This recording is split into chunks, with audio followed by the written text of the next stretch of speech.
नमस्कार साथियों, कैसे हैं आप। मैं हूं आपका मित्र एडवोकेट अशोक चतुर्वेदी। आपके अपने legal channel Ashok legal ocean पर आपका स्वागत है। साथियों, जैसा कि आप जानते हैं, मैं विधिक जानकारी के नए नए वीडियो आपके समक्ष लाता रहता हूं ताकि आप लोग अपना कानूनी ज्ञान बढ़ा सकें। साथियों, आज की विधिक जानकारी में मैं एक बहुत इम्पोर्टेंट टॉपिक पर वीडियो आपके समक्ष लाया हूं, और ये टॉपिक है कि जब पति पत्नी के विवाद होते हैं तो उस विवाद में सबसे ज़्यादा जो परेशानी होती है वो बच्चों को होती है। बच्चे अगर माइनर हैं तो उनको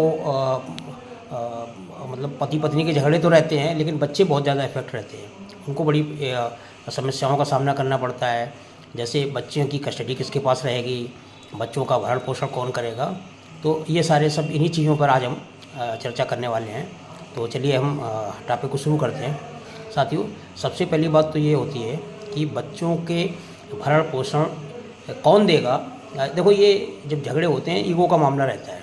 मैं क्यों दूँ, पत्नी बोलती है मैं क्यों दूँ, पति बोलता है नहीं मेरा नहीं।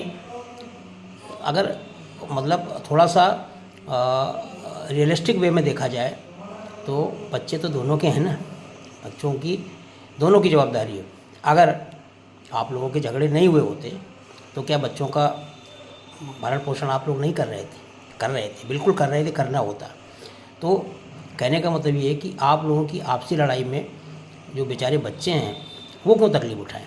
बच्चों को तो उनका हक मिलना चाहिए, मतलब उनको अच्छी शिक्षा, अच्छा स्वास्थ्य, अच्छे रहन सहन, अच्छे कपड़े, जो भी उनके हैं, मतलब उनकी बेसिक जो मूलभूत आवश्यकताएं हैं, उन आवश्यकताओं की पूर्ति तो माता पिता के द्वारा ही होती है। तो इसमें हमें ईगो पालने की क्या बात है भाई। अगर पत्नी सक्षम है तो पत्नी भी भरण पोषण बच्चों का कर सकती है, अगर पति सक्षम तो पति भी कर सकता है।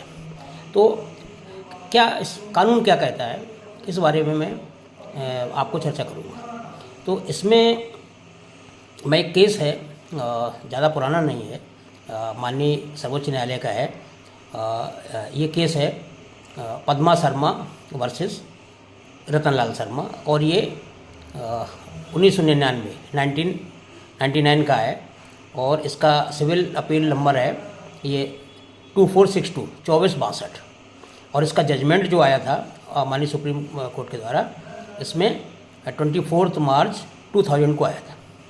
तो इसी टॉपिक को लेके माननीय सुप्रीम कोर्ट ने इसमें जजमेंट में बहुत सारे टिप्पणी की थी। लिखा था कि देखिए, पति और पत्नी दोनों अगर कमाते हैं और भरण पोषण बच्चों का देने में सक्षम है, तो उन दोनों लोगों की जो इनकम है उस इनकम के रेशियो के हिसाब से दोनों लोगों को भरण पोषण देना होगा बच्चों का।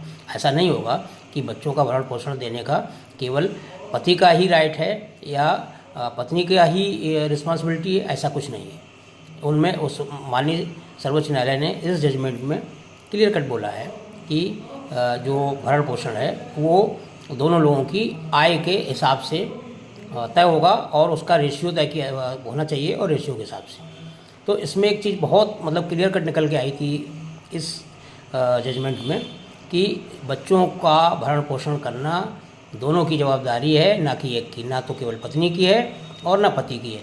तो ये चीज़ बिल्कुल आप लोगों को क्लियर हो जानी चाहिए थी कि आपको नैतिकता के नाते, कानून के नाते बच्चों का भरण पोषण दोनों लोगों को ही जवाबदारी उठानी चाहिए, और उससे अपना आपस का ईगो छोड़ के बच्चों का भरण पोषण आपको करना चाहिए। ये तो हो गई कानून की बात। हिंदू मैरिज एक्ट में भी जो इसके बारे में तो जो सेक्शन 26 है उसमें बच्चों की कस्टडी के बारे में प्रावधान दिए हैं। भरण पोषण के बारे में तो नहीं है, लेकिन बच्चों की कस्टडी के बारे में प्रावधान है कि बच्चों की कस्टडी कैसे कैसे होगी, क्या होगी।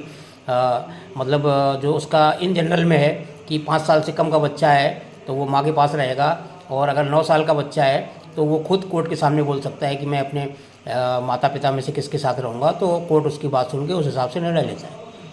तो ये तो हिंदू मैरिज एक्ट में बच्चों की कस्टडी की बात हो गई। अब एक जो हिंदू दत्तक ग्रहण और भरण पोषण अधिनियम 1956 है, इसकी धारा 20 में भी क्लियर कट प्रावधान दिया हुआ है कि भरण पोषण की जवाबदारी माता पिता दोनों को उठानी पड़ेगी। ऐसा नहीं है कि एक आदमी बच जाए। तो अगर आपके केस में कुछ ऐसा है तो आप इस कानून का हिंदू दत्तक ग्रहण और भरण पोषण अधिनियम की धारा 20 का भी सहारा ले सकते हैं। और एक सबसे अच्छा अगर एक्ट है जिसको कि हम ये कह सकते हैं कि ये धर्मनिरपेक्ष यानी सेकुलर लॉ है, ये सभी पे लागू होता है, चाहे हिंदू हो, मुस्लिम हो, ईसाई हो, कोई भी हो, उन पर लागू होता है। ये है गार्जियन एंड वार्ड एक्ट 1890। तो इसमें भी प्रावधान दिया हुआ। तो ये एक भी यही बोलता है कि भरण पोषण का खर्चा दोनों माता पिता की जो बच्चों का भरण पोषण का खर्चा है तो वो माता पिता दोनों की जवाबदारी है, ना कि एक की। दोनों लोगों को इसको उठाना चाहिए। अगर पति नहीं कमाता है, मान लो पति का जॉब चला गया है या कुछ भी, और पत्नी बच्चों का भरण पोषण करने में सक्षम है, तो पत्नी को भरण पोषण देना होगा। उसकी जवाबदारी केवल पिता होने के नाते पिता के ऊपर नहीं डाल दी जाएगी। तो ये सारे कानून जो मैंने अभी आपको बताए, ये कानून इसी टॉपिक को लेके ही चर्चा करते हैं। तो मैं समझता हूँ कि आपको ये जानकारी अच्छी लगी होगी। अगर आपके केस में ऐसा हो गया है तो आप इन कानूनों का फ़ायदा उठा के कोर्ट में अपनी बात रख सकते हैं और निश्चित आपको इसमें सफलता मिलेगी। तो साथियों, आज के लिए बस इतना ही। फिर एक नई जानकारी के साथ आपके समक्ष उपस्थित होंगे। तब तक के लिए आप अपना बहुत ख्याल रखें। जय हिंद।